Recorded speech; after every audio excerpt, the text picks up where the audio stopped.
से। इन other words मैं ये कह रहा हूँ कि अगर आप एक पर्टिकुलर एज के ऊपर हो तो कभी कभी दारू पी लो, कोई बात नहीं, दैट्स ओके, लीगल है। रोज मत पियो, और दिन में 24 घंटे तो बिल्कुल भी मत पियो। उसके कुछ साइड इफेक्ट्स हैं जो बाद में पता लगते हैं। कुछ मिलता है, कुछ चला जाता है। मिलता क्या है? नशे में बड़ा मज़ा आता है, पड़े हैं, मज़े आ रहे हैं, बट कुछ टाइम बाद सब कुछ चला भी जाता है। घर परिवार ये वो सब खत्म हो जाता है। तो नशा कोई भी हो, कैसा भी हो, लिमिट में ठीक है। और ये किसी नशे से कम नहीं है, बहुत बड़ा नशा है। जब स्क्रीन पे बढ़ता हुआ दिखता है ना पैसा, मैंने 10,000 लगाए, 50,000 कमा लिए। अरे भाई, कमाए नहीं है वो, अभी सिर्फ बढ़ता हुआ दिख रहा है, थोड़ी देर में नीचे भी आने वाला है। वो कहाँ है? कमाई कहते हैं नेट, यानी profit minus loss is equal to कमाई। आए समझ में? जैसे फॉर एग्जांपल मेरा एक सेशन हुआ था अभी कुछ टाइम पहले, इन मनी के जो को फाउंडर है उनके साथ में कुछ ब्रेनस्टॉर्मिंग हुई, कुछ आइडियाज़ का डिस्कशन हुआ। तो एक आइडिया निकल करके आया कि आप क्या कर सकते हो कि जो ट्रेडर्स हैं उनके लिए अपने प्लेटफॉर्म पे जब प्रॉफिट होता है तो पैसे ले लो, और लॉस होता है तो कैशबैक दे दो, जो ब्रोकरेज है। तो मज़े की बात क्या है, वहाँ पे अगर आप कमेंट सेक्शन में जा करके देखोगे, लोगों को समझ ही नहीं आया कि मैंने बोला क्या है, यानी उसके पीछे की गेम क्या है। उन्होंने क्या कहा कि सर प्रॉफिट तो सिर्फ 2% केसेस में होता है, तो इसका मतलब 98% केसेस में तो उनको लॉस होगा, तो इसका मतलब उनका रेवेन्यू लॉस हो जाएगा। आप समझ रहे हो क्या गड़बड़ है? तो जिस इंसान को ये तक समझ नहीं आ रहा कि मैंने जो बोला है उसके पीछे की मैथ्स क्या है, वो ट्रेडिंग से पैसा कमाएगा। सोचो, मतलब जिसको इतनी सी बात नहीं समझ आ रही कि जो मैंने बोला है उसमें वो कितना पैसा कमा सकता है और कैसे कमा सकता है। ध्यान से समझो, इसमें क्या होता है, नियर अबाउट 50-50 का गेम चलता है, बट वो इतना कम होता है फ्लक्चुएशन जिसको आप पकड़ नहीं सकते। मतलब कभी प्रॉफिट हो जाता है, कभी लॉस हो जाता है, ऐसे ही होता है। Yes sir. और ऑलमोस्ट इक्वल होता है। लेकिन 6 महीने साल के एंड में कैलकुलेट करते हो तब आपको पता लगता है कि एक्चुअल में प्रॉफिट हुआ है या लॉस हुआ है ओवरऑल पे। लेकिन डेली बेसिस पे किसी ट्रेड के ऊपर प्रॉफिट हो रहा होता है, किसी ट्रेड पे लॉस हो रहा होता है। ऐसे ही होता है। यस। अगर पूरी तरह से लॉस हो जाए तो बंदा उसको छोड़ देगा, क्योंकि उसको मजा ही नहीं आएगा वो करने में। In other words, it's close to around 50-50। तो अगर कोई लीडिंग प्लेयर है जिसको डिस्काउंट ब्रोकरेज बोलते हैं इस इंडस्ट्री को, आप ध्यान से सुनना, ध्यान से समझना। अब आप ये समझ रहे हो कि समझते कैसे हैं। डिस्काउंट ब्रोकरेज अगर कोई लीडिंग प्लेयर है और वो साल का रेवेन्यू जनरेट कर रहा है, मान लो 4,000 करोड़ रुपए, वो कैसे कर रहा है? वो 20 रुपए लेता है, चाहे प्रॉफिट हो चाहे लॉस हो। तो जो उसका कॉम्पिटिटर है उसको मैंने क्या आइडिया दिया कि 20 रुपए लॉस पे छोड़ दो, लेकिन 20 रुपए प्रॉफिट पे तो नहीं छूटा ना। तो जो लीडिंग प्लेयर है उसका गया 4,000 करोड़। अगर हम ये अज्यूम करते हैं कि लोग वहां से वहां शिफ्ट हो गए तो अगले 5 साल में, तो उसका 4,000 करोड़ हो गया ऑलमोस्ट जीरो, और इसका बिजनेस जो अभी 200 करोड़ पे है ये उठ करके आ गया 2,000 करोड़। तो अगर मैं इतना डीपली समझ सकता हूं चीजों को और ऐसी स्ट्रैटेजी बना सकता हूं कि पूरी की पूरी जो इंडस्ट्री है उसके डायनेमिक्स बदल जाए, तो क्या मैं यहां से पैसा नहीं कमा सकता?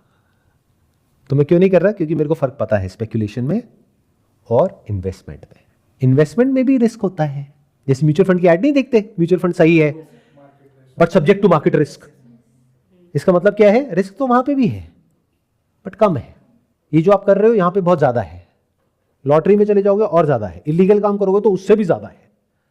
तो वो लोग जिन्होंने उस वीडियो को देखा और वो सारे ट्रेडर्स थे, वो कहते कि we are professional traders, comment section में ये जो आप आइडिया दे रहे हो ये बिल्कुल बेकार है। क्यों? क्योंकि वो जो ब्रोकर है उसको लॉस हो जाएगा।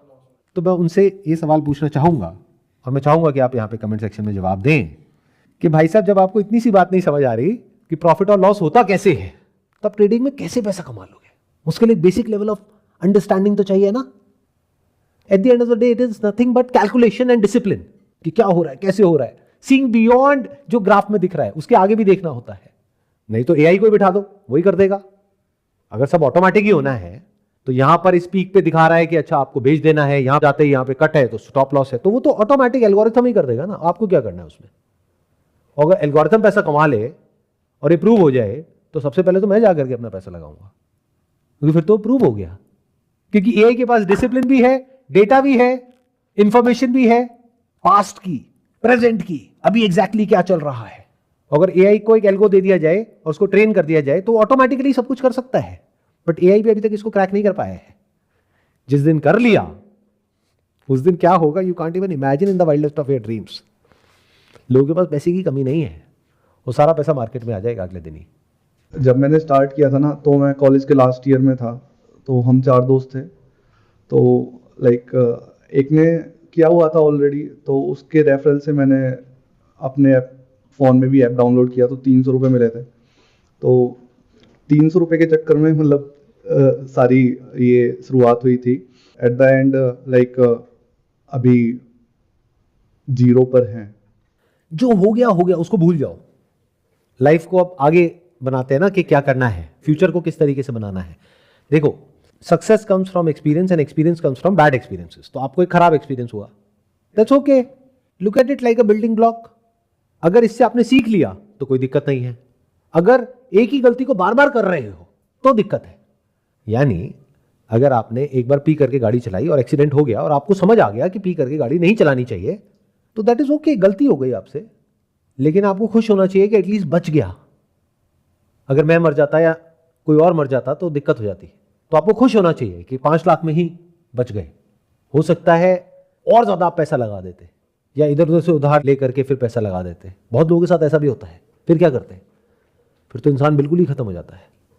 लोगों के घर पे घंटियां बजती है, भाई मेरा पैसा कब दोगे, पैसा कब दोगे, पैसा कब दोगे, पैसा, पैसे पे ब्याज। ये बहुत गंदा ट्रैप है जिससे आप साफ सुथरे तरीके से बाहर निकल आए हो। बहुत बड़ी बात है, खुश होना चाहिए आपको। और जो बिजनेस आपका है, यानी फार्मेसी का है, जो आप कह रहे हो केमिस्ट शॉप है, उसको देखो कैसे बढ़ाना है। काफ़ी आइडियाज़ हैं कैसे ग्रो बहुत बढ़िया, लगाओ दिमाग कैसे कर सकते हैं। देखो, उसकी डिमांड तो बढ़ने ही वाली है जो लोगों की हरकतें हैं। यस, जितना लोग ये सब करेंगे उतना करने के बाद आपके पास ही आएंगे और कहाँ जाएंगे, क्योंकि इतने स्ट्रेस के बाद अल्टीमेटली तो आपके पास ही आना पड़ेगा, यानी फार्मेसी पे ही आना पड़ेगा। तो आपका धंधा तो बंद होने वाला है नहीं, क्योंकि लोगों ने ये करना बंद नहीं करना है। और प्लस जो लाइफस्टाइल है हम लोगों का आज की डेट में, वहाँ बीमारियाँ बढ़नी है। एवरग्रीन बिजनेस है ये। सर मैन्युफैक्चरिंग रिलेटेड बिजनेस है, लाइक मेडिसिन खुद का जनरेट करना और उसे सेल करना। बहुत बढ़िया है। जेनरिक जो मेडिसिन है जिसकी कॉस्ट एक्चुअल में बहुत कम होती है, नॉर्मल आप मेडिसिन लेने जाते हैं, जैसे मार्केट में मान लो 20 रुपए की गोली है,